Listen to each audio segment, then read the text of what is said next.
Manzarani qarang, vah vah vah vah. O'ta go'zal. Bundan oldingi safar Shanxayga kelishimda 50 ta tadbirkorni olib kelgan edim sayohatga. Shu shaharda aylangan edik. Bu safar kelishimni qiyinlashganining sababi menimcha avvalambor bu yilgi birinchi parvozim endi boshlandi hali. Uchganim yo'q edi yanvar oyida. Shuning uchun samolyotga chiqishim qiyin bo'ldi. 2 kun urindim samolyotga chiqib olgan. Bugun uchamiz, ana ertaga uchamiz deb. Binoni qarang.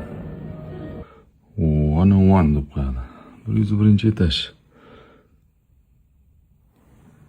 Manzarani qarang. Assalomu alaykum. Shanxayga yetib keldim. Bu bino uzoq yillar birinchilikda bo'lgan balandligi bo'yicha Shanxay Tower deydi.